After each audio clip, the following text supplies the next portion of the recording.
Jonathan in Arizona. Jonathan actually called last week and said that he was convinced to become a Christian. This is a hard by reading The Case for left Christ turn. by Lee Strobel. All right. Let me avoid Jonathan, the whiplash. Hey, Jonathan. Can you hear us? I can. How are you guys doing? Good? Hey, we are just trying to pick up after that last call, man. We are Did you doing hear that? very real, very connected with reality and its ups and downs. Yeah. Sorry I missed you last week. Even- I was on a beach. Shoot, I wouldn't have talked to me over that. Glad you understood. Yeah. Well, and I mean, taking a shift and switching to talking to someone who's a Christian, I guess one of the reasons is, and one of the reasons I'm glad that you were on the line is, that when I see somebody putting money in a collection plate at a church, you know, if that church is part of, you know, is a Catholic church, right? Those individual churches pay up and give money to larger dioceses that spend some of that money on settlements for children who are raped. A very large sum. Yeah, and for moving, religious leaders, shuffling them to other countries. And when I see that kind of stuff, I don't get mad at when somebody who's Catholic tells me it's just my belief and there's nothing wrong there, what I have to say is that they're supporting an organization that is able to do those horrible things. Yeah. You know, and talking to you, I don't know what kind of Christian you are, but I do know that when I was a Christian, we did believe in demons, and that I did see some of that in my life. And so sitting here, a lot of that has to do with, you know, propping up a system that is able to abuse people. And so I kind of wanted to make that shift because you're a very logical person. When you called in, you had a lot to talk about. And I kind of wanted to just get you off the cuff and say, what do you think? What's your take on those things? Because I don't know, but it would be interesting to hear. Yeah. So I was listening to the call, and my perspective is probably very similar to your perspective on if I were in her situation, what I would do. It's hard to say. It's hard to give her advice. I probably wouldn't say, here's what I would advise you to do, but I would definitely say this is what I would do. And, you know, you could take it for what it's worth. I believe Charlie is a him. My family were trying to... I'm sorry? I believe Charlie is he, him. Male. Oh, okay. It sounded like a female. I'm sorry. It sounded like I'm sorry. What I probably do is, if my family were trying to tell me that I were possessed, I would probably think they were out of their minds for even suggesting something so ridiculous. Yeah. If they kind of blindsided forced me into this alleged exorcism, I would cut ties with anybody who took part in that. I mean, like I said, it's hard to say anyone should do that. But with me, it would be very simple. If someone were trying to tell me that I'm possessed when they have no idea what's going on in my mind and what I'm dealing with and how it's affecting me, how it is, you know, distortion of my reality versus theirs. Well, to suggest that they have any idea of how to solve that problem is extremely arrogant, in my opinion. I think that this is actually a really good window for you to catch a glimpse of what the world looks like through our eyes. Because the response that you're giving of, this is a person who has no idea what's going on, and they're proposing this solution that I think can be demonstrated to be ridiculous. And they're doing it because of their religious belief. I mean, I don't know how well you understand this. My understanding, and I haven't watched all of last week's show back, real-time confessions, is that at one point you didn't believe or were persuaded that you know, there was insufficient reason to believe a God exists. But I'm not sure how connected to a viewpoint that we hold, you are now, which is that I don't mean to be that guy, but that's kind of how all of the religious solutions to all of the proposed problems look to us, or at least to me. Yeah, and I can completely understand why. Like I said, like I had explained to Eric and Thomas last week, is you know, I shared probably all the views that you guys share now, and like I said, we probably don't differ a whole lot on a lot of the things that we do believe or you know, think about the world and, you know, life and morality, stuff like that. We probably agree on more than we don't, actually. Sure. I think there's one thing we disagree on. Yeah, probably. I mean, the way I think about it is we can have a very amazing conversation about apologetics. And it's something that I'd actually love to do in this conversation. But before I do, you know, I want to point out that we can talk about math in theory. We can talk about physics in theory. But if we're going to build a rocket that's going to go somewhere, we need to know whether or not those hypotheses are true. Yeah. Right? Because that rocket needs to go where we're going to send it. If we're going to send it into orbit, you know, we need to know that all of the math is correct and that those things are true. And so, you know, we can wax poetic on you know, philosophies and different apologetics, but when the rubber meets the road and we need to make decisions about where to move in the future, you know, and how to treat each other, I feel like the position that you have is a tough one to hold. What is that position? Please. You know, yeah. Can you be more specific so Sure. I can answer your question correctly? Sure. Sure. You identified last week as a Christian. Yeah. What kind of Christian? Do you hold the Bible to be literally true? Do you hold some of it to be true? Are you following the gourd? Like, what's... tell us a bit about your faith and what you believe. So I do have... I do believe that there is a lot in the Bible that is true. I also believe there are things in the Bible that are more probably not true, are more likely to be not true. There's aspects of the Bible I do take literally. Then there's aspects that I do take more, you know, metaphorically or parabolically or whatever. Okay. And for each one of these, you know, I have a reason for why I believe it in the way that I do. I don't believe, so what is it in like 1 Timothy or 2 Timothy or maybe both that says all scripture is inspired by God, or, you know, it's God breathed. Well, when I first read that, my first question is, okay, well, what is scripture? Because when that was written, there was no such thing as a Bible. So now I got to figure out, well, what is scripture? The Quran is considered scripture. Do I believe that's God breathed? No. And I have reasons for not believing that. Right. So, yeah, I mean, that's a really great place to take it. I'm glad you're taking it there, because I'm sure you were going to preempt the first question is, okay, if you have a book that has truths and falsehoods in it, Yeah. why would you hold that book up to be something that holds truths at all? Yeah. You know, like why would you use that as a guide at all? As opposed to testing the things in it. yeah, and I mean, that's a good question. It's, if someone like asks me, do you believe the Bible? Again, it's like, well, what part are you talking about? You know, what story are you talking about?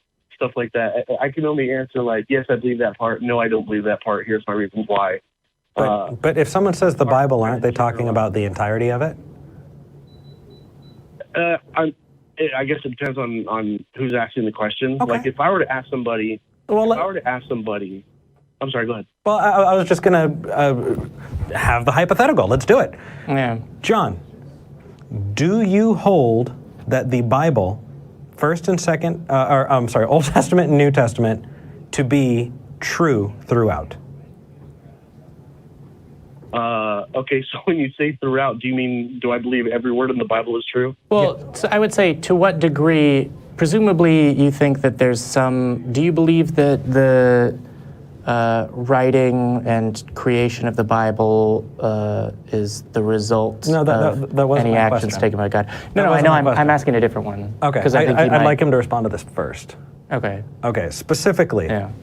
right? If I were to pick any passage out of the Bible right now, not read it to you, and say, this came from the Bible, will you hold it to be true? If you were to tell me it came from the Bible, Yes. are you like? Is that a reason to believe that it is true? Oh God, no. Okay, because, If someone That says is the- this is in the Bible, therefore it's true, that I absolutely would not believe that. okay, so why hold any of it Not to be for true? that reason. Well, I think I have to look at the individual stories or the individual Do you though? scriptures and someone. I mean, I really do. Well, like I can pull up recordings of Jim Jones, or I could pull up recordings of Joseph Smith, who founded the Mormon religion, right? I can go back and pull up all of these writings of mystery cults and other things that have led to, genocides, mass suicides, and these horrendous, things that are outside of the Christian faith, and say and find true things in them. And so because I can find true things in them, does that mean that I need to go through all of the writings of Jim Jones to just pick out the true things to live by Jim Jones? No, not at all. I wouldn't think that way. Right. So why the Bible? Why are you holding the Bible to be different from that? I guess the easiest answer I could give is because I believe in the resurrection of Jesus Why? and the things that he.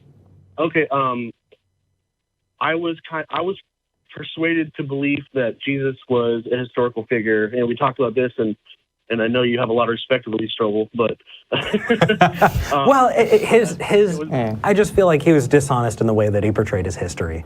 That the conversations and the things that he talks about, I'd love to talk to you about. Heck, Lee Strobel can call in. That'd be freaking awesome. That'd be great. Make that connection.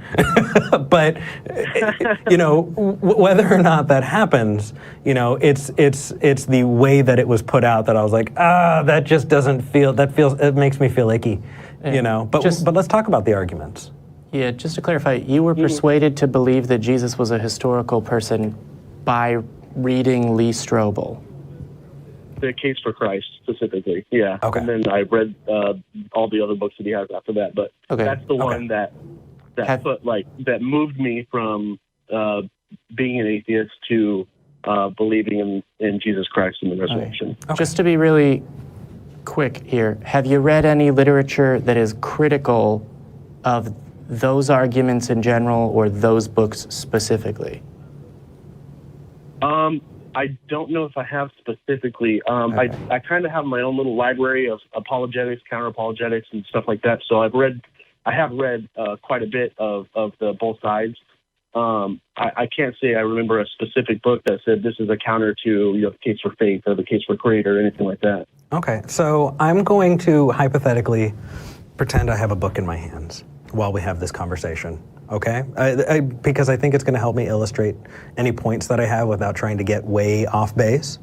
Okay, so just for the sake of this conversation, let's pretend I have a book, okay? I wrote this book. And in this book, it says that I created the universe, that I am timeless, that I'm ageless, and that I'm all-powerful, or maximally powerful, right? That I have died and risen again, and I was seen and witnessed by thousands who all attested to it and died for it, right? This is a book that I'm holding because I can write a book like that, right? That is something that is in my power to do. And so moving forward in this conversation, I'm going to make references to this hypothetical book and make comparisons back to see if the case still holds. Is that something you're willing to go with me on? Yeah, let's go. All right. Unless you have anything to add, Jamie, let's jump into the first argument. From the Case for Christ? Does it have to do From with... Jonathan. Oh, okay. I was going to say, If it happens to be in the case for Christ, it's because Yeah. Jonathan vetted it and feels like it's important enough to all call right, about. I was sort of like, can't we just talk to Jonathan? Yeah, no, What no, I Jonathan feel said? you. Yeah, okay. Yeah, I think we've kind All of right. established. Hit us with your strongest. yeah. What do you got? Are you asking me? Yes, Yeah. absolutely.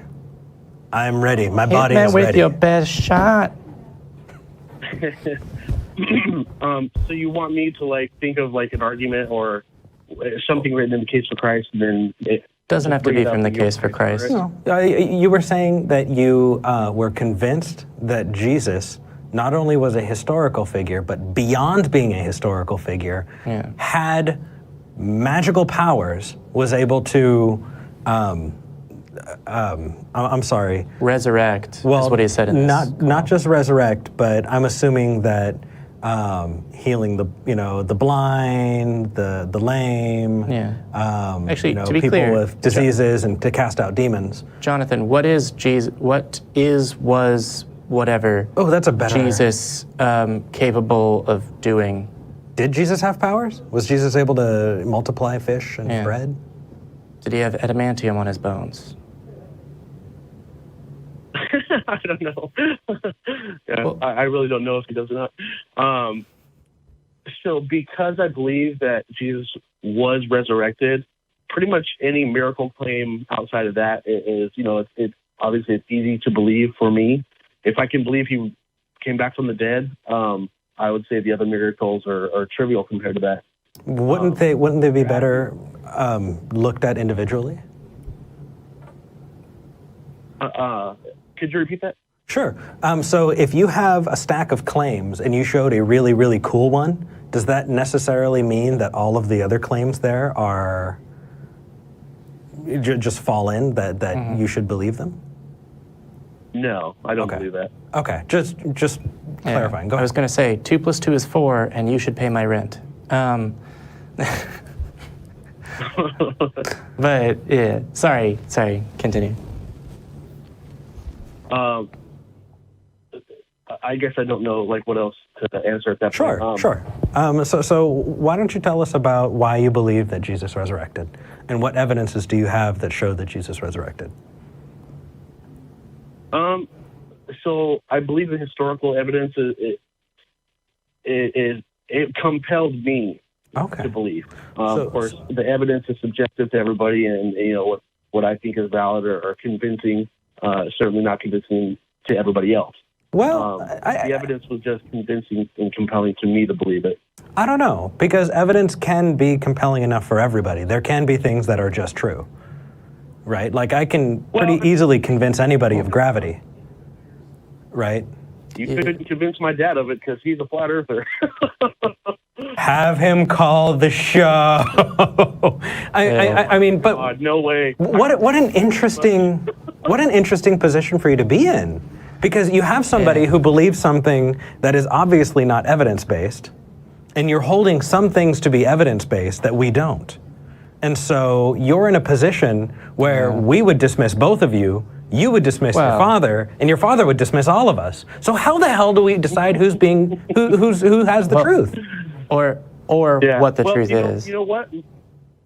Yeah, that's a good question, Jamie. We might not know. We might not be able to know on certain questions. I think it's relatively easy to figure out that the Earth is round. But whether it's easy or not, maybe not. But we have more than enough evidence to suggest it's true, or at least I believe we do. To suggest that Jesus rose from the dead? Yeah, isn't that cool? No, What is the evidence that Jesus rose from the dead? Because I can guarantee you that there are videos of people saying that they have evidence of people resurrecting. No, East Asian countries. This one in particular, I think I've got. What evidence persuades you that Jesus rose from the dead? I would have to say the outside, the outside historical records for the claims of the New Testament, I guess, to put it easily. Okay, so specifically the claim that Jesus rose from the dead. There are historical records that are not Christian that claim that Jesus rose from the dead? Question I mark. don't. Sorry. I don't think they actually claim Jesus rose from the dead. Okay. The way that the New Testament says. So why do you believe that part? Well, when I think of historical records, I think I look at the historical records of, as you put it, like the non-Christian sources, but I also look at the New Testament documents. I look at those as historical accounts as well. Okay. So you have one source or one set of anonymous sources to some degree that say that this person that you are persuaded is a historical figure, I'm willing to accept that, rose from the dead. All right. So just as far as evaluating evidence goes, the distance in time between the incidents recorded and what is written about it, particularly in days where information and clarity were difficult, presumably affects how much weight you give that evidence, if that's a clear way of asking that. Mm-hmm. Okay, so evidence that is directly contemporary would be more persuasive than evidence that is written 30 years later, generally, or at least that factor would place more weight on the more recent one rather than the later one. There are other factors as well, whether someone was a pathological liar or... Yeah. Yeah, okay, right now... If something is written closer to the event, it's more likely to be recorded accurately. Okay, right now, in Uganda, there's a man who is, in his word, called by God to lead the Lord's Resistance Army that has miracles reported about him frequently. Do you believe that this man is called by God? I've never heard of him. General Coney, 2020 or whatever we're doing with him now. is he still alive? Yeah, he's still alive. At least last time I checked. I donated like $5 whole back in 2012. It wasn't kill him. And I thought my slacktivism was going to work. Sorry. Yeah. Go on, John. Sorry. Oh, yeah. Yeah. Because he's reported to have survived being shot over 30 times at relatively close range with a high-powered rifle. I think it was an A47. And that's being reported now. Like a stringer. Yeah, it's being reported now, very recent times, and communicated in such a way that I, in a different continent, can hear about it, which is much more reliable than 30 years after the fact, someone writing on, I don't know, what they have, papyrus or vellum? Dude, you got me. Yeah, through multiple languages, etc. I don't mean to be that person, but it seems to me that there's something other than the piece of evidence plus piece of evidence plus piece of evidence that's leading to this conclusion. Mm-hmm. Because we also know that Muhammad was a historical figure. Sure. Joseph Smith was also a historical figure. Mm-hmm. And like I said earlier, I mean, I have reasons for not believing in the Quran and not believing the Book of Mormon, not believing the New World Translation, the Jehovah's Witnesses. So specifically, when you say you have reasons for not believing those things, what are those reasons? What we want to try and do, and what I would love to, if we have enough time to, is show that your reasoning for dismissing some of those things may be a lot of the same reasons we use to dismiss yours, and to try and point out where we might have a separation there. Mm-hmm. And more than likely, you're probably right. But pick a religion, and I'll give my reasoning for why I don't believe in that particular religion or the claims in their Bibles or whatever. Why would Islam. No, hold on. Wait. Actually, wait. Stop. Hold on. You said something really cool. Okay, hold on a second. Hold on. Yeah. Okay. Jonathan, I love you. Yes. Okay, you said the thing that I absolutely love. I feel like Pee Wee Herman, and you just did, yay! Right? I could be wrong. You know, I could be wrong. I'm open to evidence. Right? That is a skeptical way to view things. And so instead of us playing the dart game where we see if we can land on the religion where its reasoning lands the same as yours, follow the free thought. Let's ask you. Let's just ask you. Can you think of any times where you use a reasoning to invalidate another religion that you don't for the one that you're in? Is there anything like that that you've come across? I'm not sure I understand the question. Sure. So let me give you an example. Last week when you called in, you said that you were convinced that that Jesus. No, I could get this wrong, but that Jesus was the Son of God because his believers did not. They were willing to die based on, what they believed in the book. It says that they did not repent, or they did not, choose to say, "Oh, I was lying." They died in their conviction, right? Mm-hmm. So Yeah. there are other religions that have that. That is a common trope. And so Yeah, would you use that to invalidate other religions, or is that something that you would take as true if it's in another religion? If somebody says, "Hey, this person died and they really believe in it," I hold up my hypothetical book and I say Real one. that Joey, who I grew up with, who was super, super cool, and we played baseball together, saw me do miracles, and he died believing that it was true. He died for that belief, thinking that I could perform miracles. Yeah. Will you hold Yeah. my book just as true as yours based on that evidence? No. Why? Well, it's kind of hard to answer like as a hypothetical.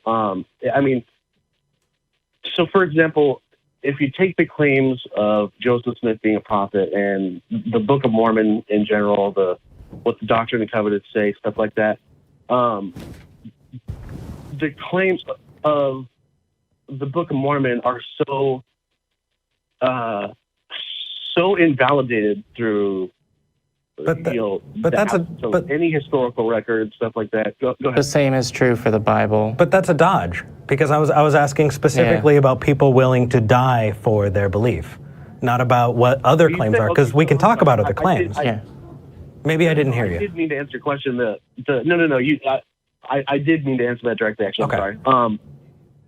So someone being willing to die for what they believe is not justification for belief in what their claim is. That's my opinion. For a group of people to die for what they claim they saw, when they had every reason to, to the contrary, to say they didn't see Jesus resurrected, when they're about to be killed for it. But we're talking about. Are you willing to roll the dice that your holy book is the only one that has that? Well, I don't know every religion in the world or anything, so no, I can't say that that's true. I can actually answer that right now. It's not, and I don't really know how to do that math, but people not only die, but kill themselves for religion all the time in the modern world, and send their children to die deliberately with the belief, oh, my child who's like 9 will, because they are dying for our religion, go immediately to heaven. That happens now, right? The Iran-Iraq war is full of that. People using their children to clear minefields. Or look at Charles Manson. You can look in our own home front. There are people who said that they thought that Charles Manson was a religious authority, and that he was able to do, some amazing shit. And they were willing to die. They were willing to go to jail forever. They were willing to take credit for murders and things like that, because they saw things that they believed were true and were willing to go to the grave for those things. Yeah. Mm-hmm. Do you find either of those statements persuasive to believe that Charles Manson was whatever religious, I forget what the fuck the name for his thing is, or that Muhammad was a prophet? Skelter? Sorry? No. Okay. Were you referring to Helter Skelter? I don't know. Dude, I think... To be honest, the name Charles Manson, in my mind, gets scrambled up with a bunch of names of serial killers as well. So for a moment, I thought you, okay. like my mind went to Jeffrey Dahmer, and it took me a second to correct. Got it. Because for whatever reason, I think can't. of the swastika carved into the forehead. I didn't know what he looked like until you just reminded me again. Got it. Although I've seen that image before. Well, it's swastika. Whatever. Jainism. Okay. so sorry. I guess Yeah. the thing that we're trying to point out is that we don't feel like that as a tool is a good one that belongs in your epistemological toolbox. Yeah. Because it's faulty in so many other places for the reasons that you gave, we think you should throw out that tool. Yeah. Why do you believe that it's persuasive at all, is my direct question. I guess because of the independent sources that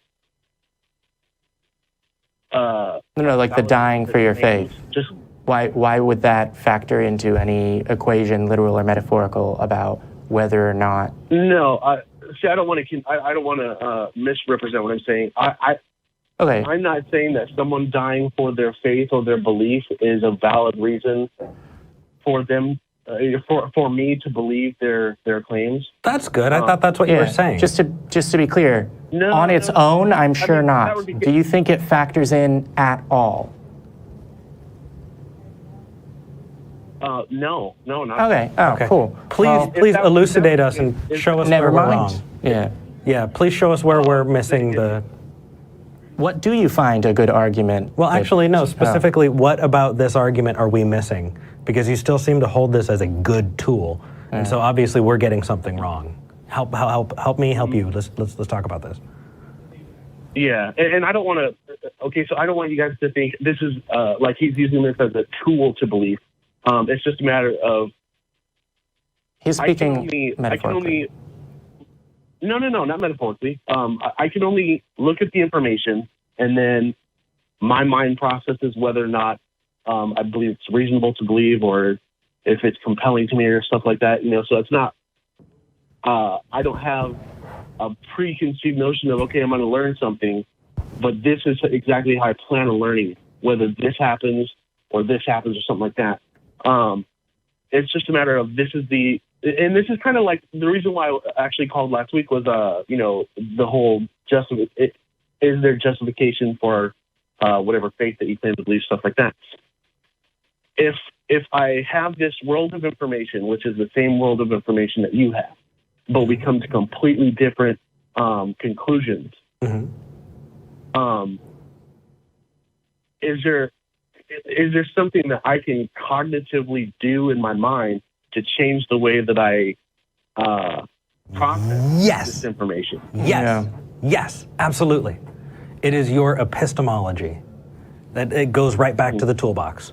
Right? You have no choice but to decipher the world as you see it using the best tools at your disposal.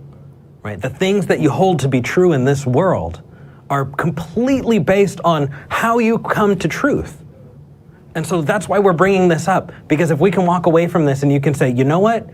That's not a good reason. I have other reasons. Maybe we could talk about those other reasons, but I want to pin down on that these people said they saw something or thought they saw something, or in the story it says that they saw something and they died without ever giving that up. Why is that good reasoning? We gave you examples about how that could be bad reasoning, and you agreed with us. And so now I have to wonder that I got something wrong out of this that makes your account of things different from the examples that we gave. Mm-hmm. And you probably didn't. You probably didn't get anything wrong with anything. What I said, you probably got perfectly clear. So if I take it in comparison, like say the Jim Jones or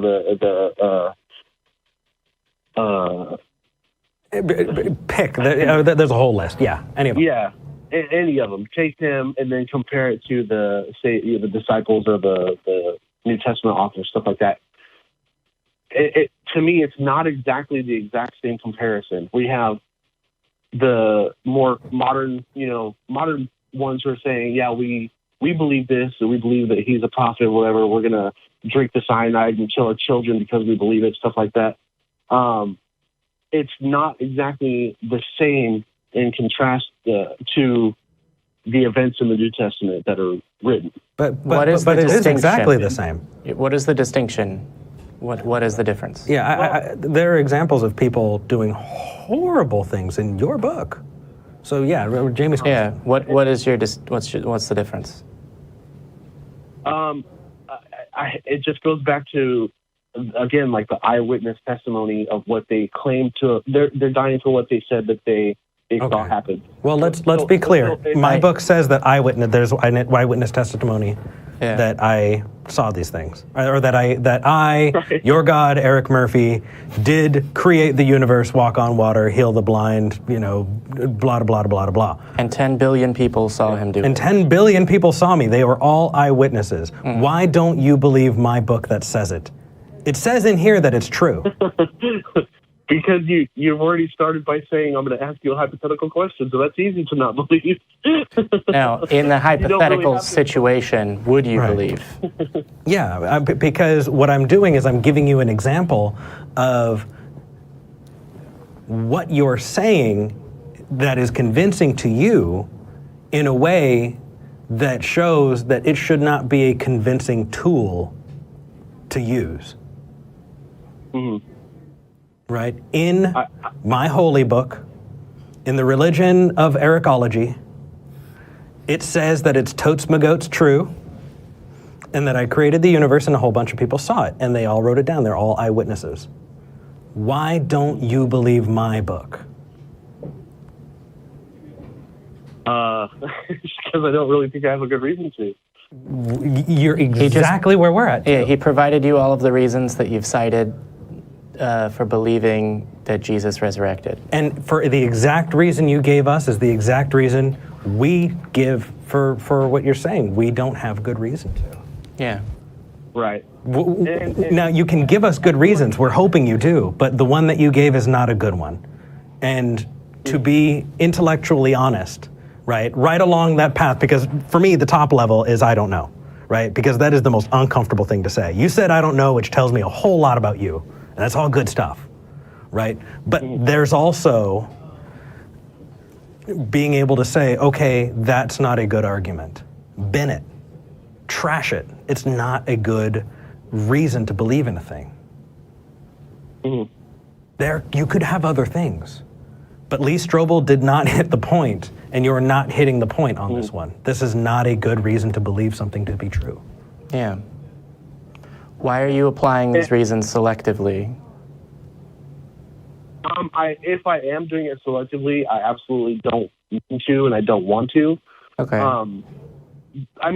If we're only going to live one time, and this is my life now, I obviously want to, maybe it's not obvious, maybe some people don't, but I want to believe as many true things as I can and not believe false things, as many false things as I can while I'm here. So I have the best reality that, the best reality that I can have for the one life I'm going to have here. All right, I'm buying you a beer for that. Get your ass to Texas. Yeah. Compared to Arizona, it's cool here. Seriously, and we're here. So. Yeah.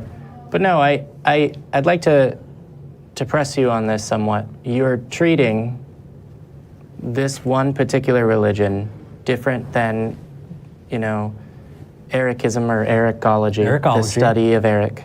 Ericism is actually a splinter group that I'll got start super upset Ericism about the Toast My Goats thing. Yeah. All right. Well, yeah. We'll do a thing. But have you considered Islam, because it has all of the qualities that you're talking about?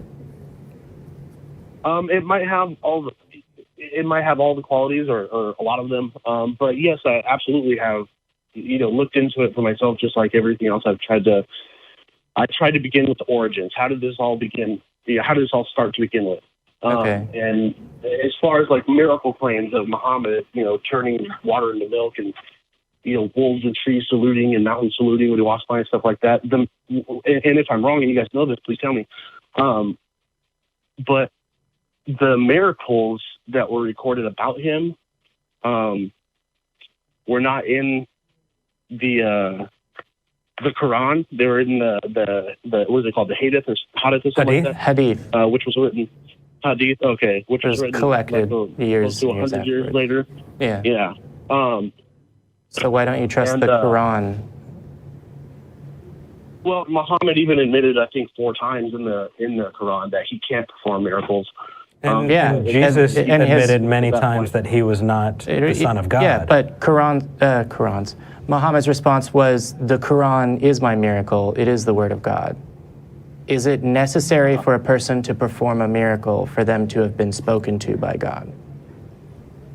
No. Okay, so in that instance, it's then possible that God spoke to a person, they were God's prophet, and they said a bunch of stuff and didn't do miracles. Sure, that's possible. Okay, so so in an instance where Muhammad didn't do miracles, why would that matter as far as considering him a prophet? Presumably it wouldn't. No. I mean, that wouldn't be like the conclusive, No, it wouldn't. It would just be a reason that doesn't apply to the conclusion. Yeah, exactly. Okay, so given fewer historical inaccuracies in the history of Islam, claims that are not contradictory, like a continuity within the language of the Quran, why is that not a more persuasive book than the hodgepodge of various sources, many of them anonymous, that Over was different voted amounts of on and people murdered each other over just in order to determine what the words on a page were going to be? Why is that not less strong as scripture than the Quran? Why is it not less strong? Why is it not weaker? Sorry. Why would you consider the Bible a stronger testament or scripture than the Quran if all of the reasons you're offering are that? What I'm kind of aiming at is that you seem to be favoring the book that is most prevalent in the country of your birth. And what is that called? The hasty generalization fallacy. Yeah. Yeah. I mean, that's obviously not how I became a Christian. Just because I'm in a country where it's primarily Christian, had nothing to do with my coming to believe in it. Okay. So tell me why you're not a Muslim. Well, I guess for the reasons that, I mean, there's a lot of reasons that kind of add up to, I guess, why I'm not. Like one comes to mind is that, and again, I'm not saying that this is a historical truth. I'm saying this is just something, this is what I've read. Okay. That when Muhammad believed that he was, the way I read it is like he was in caves or whatever, and he believed a demon was attacking him in his sleep or trying to. He initially believed that he was being lied to by an evil spirit. By the devil. Yeah, by exactly. a jinn. But it was like his wife and mother-in-law who happened to like convince him, no, you're a prophet from God and stuff like that. And that's how he, I guess, believed it. What I've read about Islam is that the majority of the I can't think of the right word. Inception, maybe, like how it began was not to do with like religious, more religious affiliation, but more like military force. I'm paraphrasing, obviously, but teachings of Muhammad and what he said was what enabled him to have followers that then used military force. And I mean, let's not kid ourselves. Early Christianity did the same. Yeah. And I mean, even if they were all pacifists, how a thing starts does not necessarily correlate to whether or not a thing is true, right? So in each of these things, what we're trying to do is we're not trying to be contrary. We're not trying to be jerks about it. We're just trying to look into your toolbox because you're giving us examples. Every one of these examples, you're pulling it out and going, hey, here's a tool that helps inform my view of what is true in this world. And we're looking at this tool and going, is this a reliable tool? Yeah. And that doesn't seem to be a great one either. And it sucks. It sucks Well, I guess ultimately, when it comes to historical events and whether or not they happened, it's probably more likely that we can't know, and it's probably not a matter of... If we can't know, then why would we come to a conclusion about what happened? Best thing to say is I don't know. We can come to a conclusion, I believe, based on, other reasoning, other information, evidence, logic. I mean... If we have trouble determining and there's significant or sufficient doubt about historical events, the kinds of events that occur all the time, why would there be sufficient evidence for a type of event that has never been demonstrated sufficiently? That is, someone rising from the dead 3 days later, outside of a magic show. I mean, I guess if that happened all the time, it probably wouldn't be considered a miracle. Yeah. Which is why when it does get claimed all of the time, we no longer consider it that way. We consider it to be, there were claims of that miracle happening long before Jesus, and people are still claiming that miracle today. Yeah. So, but again, I just want to jump on logic, because logic does not dictate that you come up with an answer until you know it's true. Say I don't know, because saying I don't know not only is vulnerable and it's difficult. When someone says I don't know, I give them a lot of respect, because it's difficult to say I don't know, especially when you really, really, really, really, really want to know, right? Saying I don't know also gives you permission to explore and learn. It gives you permission to look everywhere for the truth. And because we're looking into your toolbox, I want you to see what ours is too. Mine is that I don't think we have the tools to understand everything about the world around us. But isn't that amazing that we get to learn and we get to build the right tools?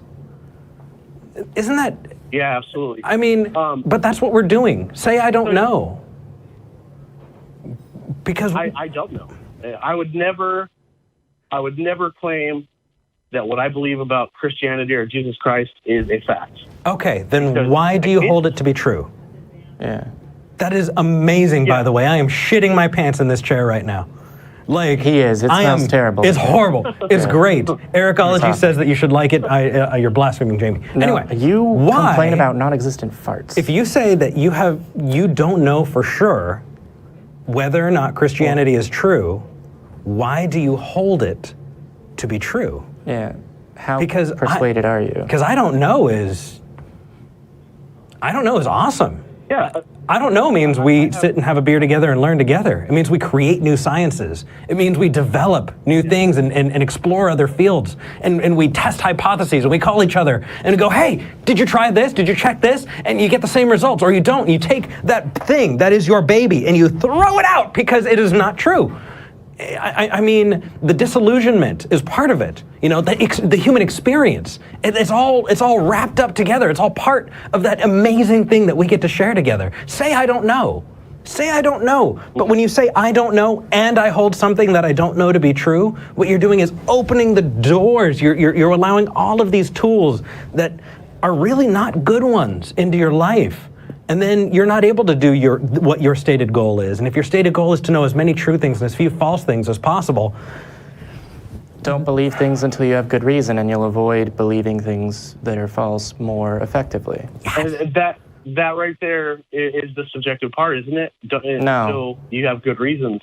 It's not subjective to say. Oh, I thought you were saying. Sorry, I thought you were saying that it's subjective, that being more skeptical is a more reliable path. What is persuasive and what should be persuasive is only subjective to a certain degree, because things can be tested. The reliability of a type of evidence can be tested. Yeah, sure, and I agree with that. But things like for example, well, I guess I need to ask you a question first, just for clarity. Are you guys saying that you should not believe anything without proof? Without the best evidence that you can. I'm not talking about evidence. I'm not talking about evidence or logic or reason or anything, compelling arguments. I'm just talking about proof, conclusive proof. No, that's not what I'm saying. But for me, if you were to ask me if I have certainty about really anything, I'm going to say that I don't, because I'm open to being wrong. I'm open to compelling evidence that can show me that I have a poor point or a poor view of the world, right? I can't say with certainty. What I can do is act with degrees of confidence and be very open when someone says, Eric, you're wrong. Yeah, that's generally what we're saying. Yeah, okay. I guess the reason why I was kind of asking like that question is because it sounded a few minutes ago like you were saying, and I agree, I don't know. There's nothing wrong with I don't know. There's nothing wrong with saying it. But I also believe there's nothing wrong with saying I don't know, but I believe X. You know what I'm saying? Like, I don't think there's anything wrong with that either. But there's nothing wrong with saying, there's some evidence, but I don't find it sufficiently persuasive. Sure, I agree with that as well. Okay, so why do you find the evidence that you have sufficiently persuasive? When that same evidence applied to something else isn't? Well, that's a really good question, and I guess, and I don't want to like divert from your question, but I kind of want to answer it with a question. I just want to know, Jamie, because I believe Eric had told me this last week. Jamie, do you believe that Jesus was a historical figure? Only to the extent that I understand what a Jesus character is supposed to have done.